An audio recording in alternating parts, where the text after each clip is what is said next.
have you ever added a location and then dreaded having to go through your vendors, discounts, buy downs, and other location-specific things to add this new location to them?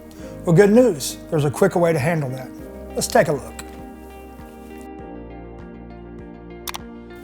So inside Control Center, we'll navigate to Point of Sale, Locations. In the Location module grid, there's a Mass Update Action button. Clicking it opens a tool. This tool is going to allow you to mass assign vendors, discounts, buy downs, campaigns, and commissions. You can either add them individually,